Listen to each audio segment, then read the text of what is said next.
3 statistical technique. Statistical technique. अभी आपको 3 type के टेक्निक पढ़ने हैं। थर्ड फर्स्ट टाइप का है, फोर्थ यूनिट सेकेंड टाइप की है और फिफ्थ यूनिट थर्ड टाइप की है। तो पहले हम फर्स्ट पढ़ाएंगे, फिर सेकेंड टेक्निक पढ़ाएंगे, लास्ट में थर्ड पढ़ाएंगे, वो सेकेंड पढ़ाएंगे, क्योंकि थर्ड में जो आपकी आखिरी यूनिट रहेगी वो प्रोबेबिलिटी पे है, तो वो थोड़ी अलग होती है। तो पहले हम पढ़ाएंगे स्टैटिस्टिकल टेक्निक फर्स्ट, फिर पढ़ाएंगे स्टैटिस्टिकल टेक्निक थर्ड। ठीक है। अब इसमें आपको बेसिकली 4 टॉपिक पढ़नी है। पहला मोमेंट,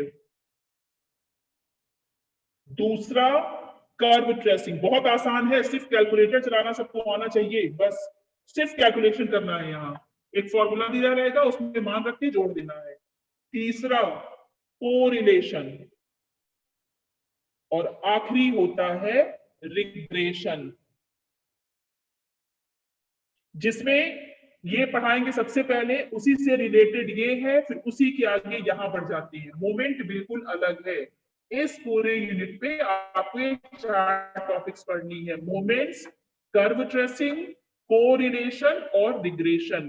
तो यूनिट थर्ड में स्टैटिस्टिकल टेक्निक लिखने के बाद आप हेडिंग डालिएगा कर्व ट्रेसिंग। कर्व ट्रेसिंग बहुत आसान और बहुत इंपॉर्टेंट है। इस यूनिट से काफी क्वेश्चंस आते हैं। हेडिंग डाल लो कर्व ट्रेसिंग। Curve tracing.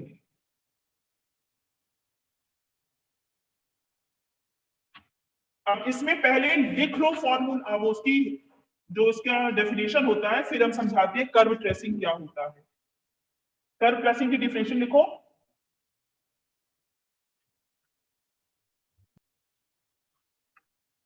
फिर मान लो कहीं पर ऐसे करते करते पॉइंट जा रहा है। सब जरा ये बताओ कि 2 बिंदुओं को जोड़ने के लिए कौन सा कर्व यूज किया जाता है। अगर सिंपल तरीके से हम आपको कोई 2 पॉइंट दे दें, एक पॉइंट यहां है, एक पॉइंट यहां है, क्या दिया गया, इनको जोड़ के बताओ, तो तुम इन्हें कैसे जोड़ोगे, बताओ। सरल रेखा से। सरल रेखा से, वेरी गुड। यानी हमेशा और हमेशा 2 points are connected by straight line. तो आपसे कहा गया सारे पॉइंट को कनेक्ट करो, तो सबसे पहले आप x1 y1 को x2 y2 से मिलाते, फिर x2 y2 को x3 y से मिलाते, कहीं फिर x3 के बाद x4 y4 होता तो वहां मिलाते, ऐसे मिलाते चले जाते। ये तो था बिंदु अगर अलग अलग दिए हो तो उनको कनेक्ट करने का तरीका। अब आपसे कह दिया गया इसी पॉइंट्स को सेटिस्फाई करता हुआ एक कर्व दे दिया गया। दिया सब जानते हो y is a function of curve, function of x, इसका मतलब ये भी तो एक वही होता है, समीकरण ही होता है। बस यहाँ पर अगर mx प्लस c लिख दिया गया तो स्ट्रेट लाइन बन जाएगा, यहाँ पे ax स्क्वायर के फॉर्म में लिख दिया गया तो पैराबोला बन जाएगा, एक्स क्यूब के फॉर्म में लिख दिया तो क्यूबिक बन जाएगा। लेकिन हमेशा क्या होता है, y is equal to function of x एक कर्व को ही दिखाता है। तो आपसे कहा गया अब इस पॉइंट को इस कर्व पर सेटिस्फाई कराओ। तो मान लो तुमने यहां पर x1 रखा फंक्शन में और आपको y1 ना मिल करके y1 डैश मिल जा रहा है, यानी हमारा इस समीकरण से पॉइंट मिला x1 y1 डैश। फिर आपने दूसरा पॉइंट यहाँ x2 रखा फंक्शन में, तो यहां हमको मिला y2 डैश, यानी अगला पॉइंट क्या मिलेगा, x2 के साथ y2 डैश। ऐसे ही आप इसमें x का मान रख रख करके y का मान निकालते चले गए, जो कि क्वेश्चन में दिए गए y से अलग है। ये कर्व सपोज करो ऐसे आ रहा है, सबको कॉपी पे दिख तो रहा है। Yes ma'am. मैंने क्या बताया कि आपको ढेर सारे पॉइंट दिए हैं, मान लो P1 P2 P3 ऐसे करके ढेर सारे पॉइंट दिए और एक कर्व दे दिया गया और कहा गया पहले इस पॉइंट को अलग अलग कनेक्ट करिए। तो आपने सारे पॉइंट को एक्सिस पे शो कर दिया और उनको एक स्ट्रेट लाइन से कनेक्ट कर दिया। ठीक। दूसरा, अब x का मान रख करके आप बारी बारी से y निकालते चले गए। लेकिन वो y जब हम कर्व में रख रहे हैं तो वो इस y से मैच नहीं कर रहा है, कुछ अलग ही y आ रहा है, और वो डेफिनेटली आता है, वो आएगा ही आएगा, कभी किसी क्वेश्चन में हम समझाएंगे आपको। तो उससे क्या होगा, इस कर्व के लिए हमें नए नए पॉइंट मिलते जाएंगे। x1 के लिए y1 डैश मिलेगा, x2 के लिए y2 डैश मिलेगा। जब इसको यहाँ ड्रॉ करोगे तो मान लिया हमें एक कर्व मिल रहा है। अब इसको हम थोड़ा क्लियर समझाने के लिए रफ पे बना दे रहे हैं कि वो डायग्राम आप बनाओगे कैसे एग्जाम में अगर आ गया तो।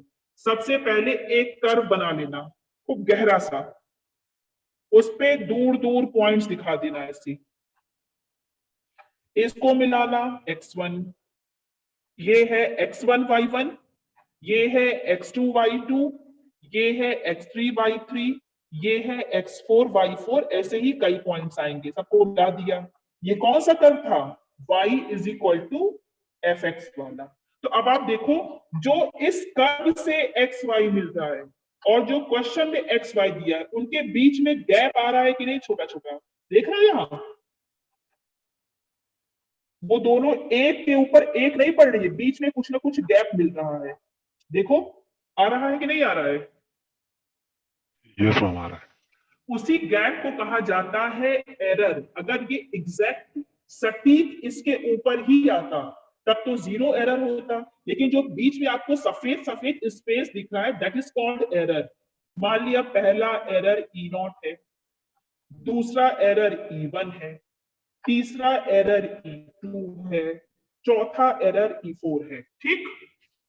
तो जो least square principle, least square, least का मतलब कम से कम, स्क्वायर का मतलब क्या होता है, पावर 2। तो लीस्ट स्क्वायर प्रिंसिपल का रूल होता है सम ऑफ, स्टेटमेंट हमेशा एज इट इज एग्जाम में लिखा जाता है, ध्यान रखना, sum of squares of error of, sum of square of error is minimum, then curve is said to be of best fit। यानी जो ये एरर है, ठीक, वो जितना कम से कम होता जाएगा कर्व की फिटिंग उतनी ही सही होती है। ऑब्वियस सी बात है, अगर कह दिया जाए कि कोई कर्व ऐसे है तो इसमें एरर ज्यादा है, तो अगर ये एरर कम होने लगेगा तो ये लाइन धीरे धीरे धीरे धीरे कर्व पे चढ़ने लगेगी, इसका मतलब क्या होगा, कर्व बेस्ट फिट का हो जाएगा। तो यही स्टेटमेंट है यहां, इफ द सम ऑफ, पहला पॉइंट,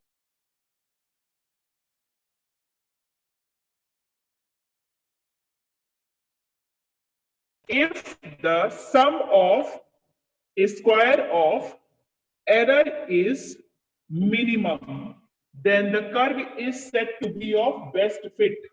हमें सिर्फ स्टेटमेंट अभी बता रहे हैं, आप लोग मुझे बताइएगा क्या बोला मैंने, फिर मैं लिखवाऊंगा। इफ, पहला नंबर इफ का हो गया, फिर सम ऑफ यानी पहला नंबर, स्क्वायर ऑफ दूसरा नंबर, एरर तीसरा नंबर, इज यानी इज इक्वल टू चौथा नंबर, मिनिमम यानी पांचवा number. If the sum of square of error is minimum then the curve is said to be of best fit। कोई मुझे ये principal बताएगा क्या होगा, ये लाइन क्या होगी जो मैंने बोला है, एक बार फिर रिपीट करें फिर बताइएगा। If the sum of square of error is minimum, if the sum of square of error is minimum, बोलो कौन बोलेगा। नाम बोले, बोलो। if the sum of square of error is minimum then the curve is said to be best fit। best fit। Very good very very good very good very good. और कौन बताएगा, बहुत अच्छी। और बताओ कोई, प्रिंसिपल ऑफ लीस्ट स्क्वायर क्या होगा, जिसको आए गलत सही बताओ, कोशिश करो। हाँ बोलो बेटा। स्क्वायर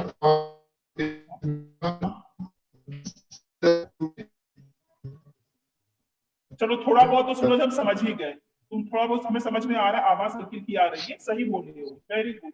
और कौन बोलेगा, बोलो बोलो, जिसको आता जाए बोलते जाओ।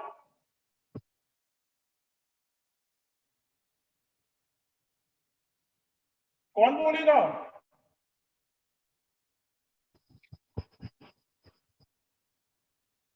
बोलो ज्योति। Yes, मैं बोल रहा हूँ. If the बोलो। sum of square हाँ of error हाँ is equal to हाँ minimum, हाँ then the हाँ curve of हाँ benefits ऑफ बेस्ट फिट। चलो ये भी ठीक है। ठीक ठीक। राहुल तुम बताओ तो, राहुल साहनी। आदिल तुम बताओ।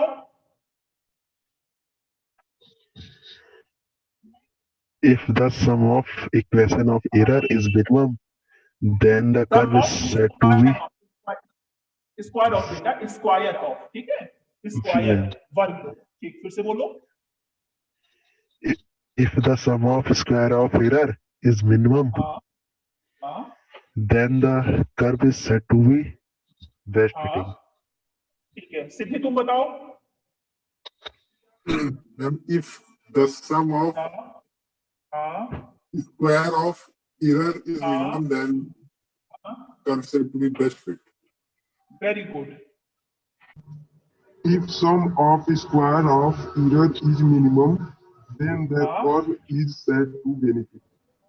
Very good. चलो सबको समझ में तो आ गया, बहुत अच्छी। अब लिख लो थोड़ा, पहले लिख लो स्टेटमेंट, फिर हम ये प्रिंसिपल बाद में लिखवाएंगे। जब भी लीस्ट स्क्वायर प्रिंसिपल पूछे तो आपको पहले थोड़ा सा लिखना पड़ेगा। तो पहले डायग्राम बना लो सबसे पहले, ऐसे हमने कहा ना, पहले कर्व बनाना और थोड़ा गहरा कर्व बनाना, यहाँ पे खूब डीप, ताकि आपको एरर साफ साफ दिखे। और उसमें पहले लाइन ऐसे खींच देना थोड़ी थोड़ी। यहाँ पे दिखा देना x1 y1, यहाँ पर x2 y2, यहाँ पर x3 y3 और यहाँ पे x4 y4, ऐसे पॉइंट्स दिखा दो। ठीक है, इसके बीच में जो गैप दिख रहा है वहां पर एरर बनेगा। मान लिया ये पहला एरर E0 है, ये जो बीच में गैप है, दूसरा एरर E1 है, तीसरा एरर E2 है, ऐसे ही रहेगा। और ये कर्व को ऊपर दिखा देना y is equal to fx है। ये पहले डायग्राम बना लो सब लोग।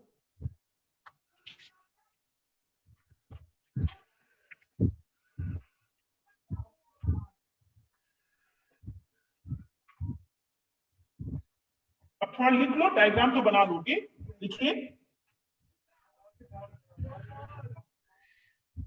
Suppose we have some points. Suppose we have some points. SOME, some points. कैसे कैसे पॉइंट्स थे? x1 y1, x2 y2, x3 y3, और एंड सो ऑन करके x and yn. Suppose we have some points x1 y1, x2 y2, x3 y3 और xn yn.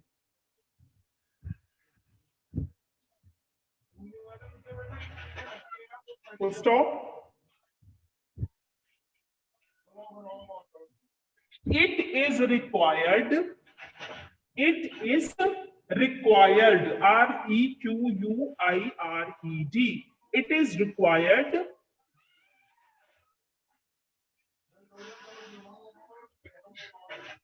It is required to fit FIT, to fit a polynomial, to fit a polynomial of degree n, to fit a polynomial of degree n, क्योंकि n points थे तो हमने ये एक polynomial ले लिया n degree का। To fit a polynomial of degree n, और ये पॉलिनोमियल लिख लो। y is equal to a plus bx plus cx square plus dx cube, ऐसे करते करते alpha x to the power n तक।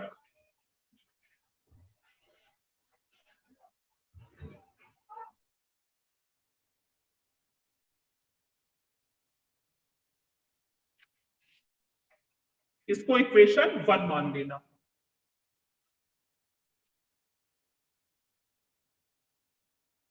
लिख लिया सबने?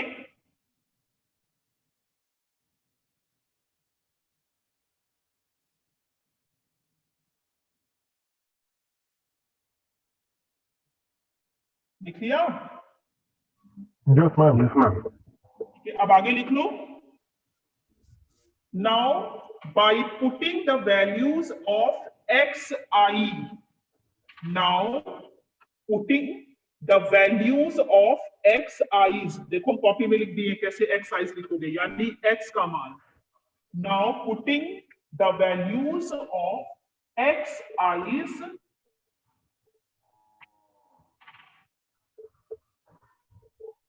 we will find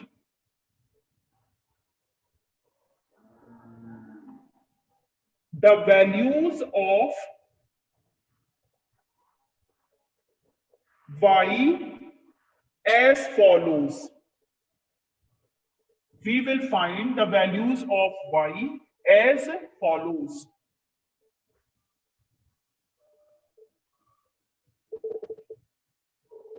मैंने क्या बताया था, क्या क्या मिलेगा? x1 के लिए y1 डैश, x2 के लिए y2 डैश, x3 के लिए y3 डैश और xn के लिए yn डैश.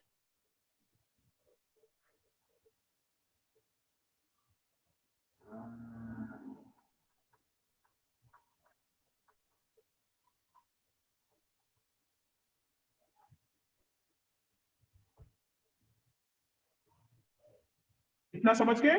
Yes, ma'am. आप इतना लिख के जाओ, आप लोग अगली क्लास करो, हम कल समझा देंगे और टाइम हो गया है. ठीक है? Okay. Thank you, ma'am. Okay बेटा, चलो.